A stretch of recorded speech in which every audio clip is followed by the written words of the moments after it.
Bonjour à tous. Je me réjouis de vous retrouver dans le podcast La Voix de la Vente. Ce podcast qui va vous donner envie de mieux vendre en moins de 5 minutes. Aujourd'hui, je vous emmène aux États-Unis au 19e siècle, dans une maison de maître nichée dans un État du Sud. Là se trouve Harriet. Elle y est née esclave. Elle porte le nom de Aramintaros, mais tout le monde la surnomme Minty.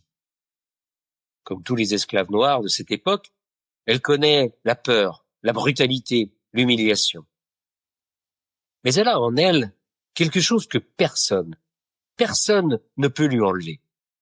Une volonté inébranlable de liberté. Un jour, elle s'enfuit. Au péril de sa vie, elle réussit à parcourir la centaine de miles qui séparent sa captivité dans le Maryland de sa liberté qui l'attend à Philadelphie, en Pennsylvanie, au-delà de la Mason-Dixon Line. Elle aurait pu s'arrêter là, vivre sa vie d'ex-fugitive, en paix, se marier, avoir des enfants.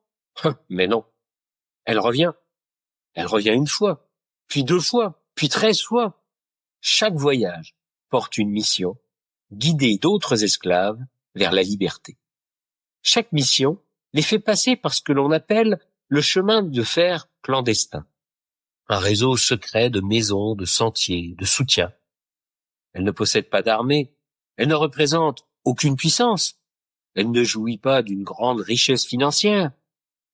Sa richesse, elle la puise dans son courage, dans sa volonté, dans la fiabilité et la confiance qu'elle inspire autour d'elle. Elle devient stratège. Elle se sert de son aura et de son charisme qui l'accompagne pour persuader les esclaves de suivre une inconnue dans les dangers de l'inconnu.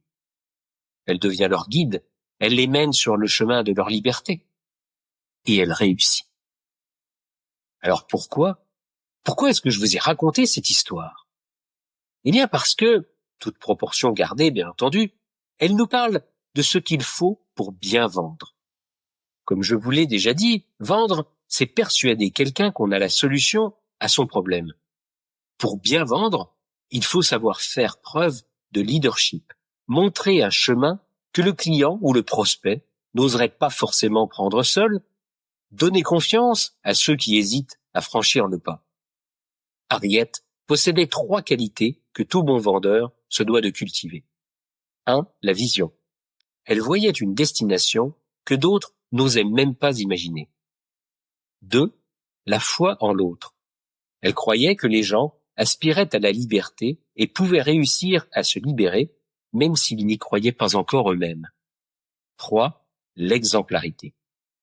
Elle a toujours mis sa vie en jeu pour rester crédible.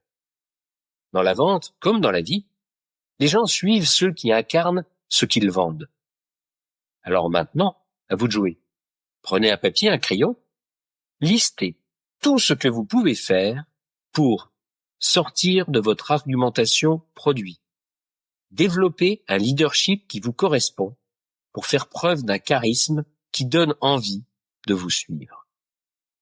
Pour trouver tout ça, plongez-vous dans votre passé ou dans votre vie quotidienne, extirpez-en des expériences qui vous ont construit pour devenir le vendeur que vous êtes sans le savoir. Voilà, sur ce, je vous laisse et je vous dis à jeudi prochain. À bon entendeur. Salut!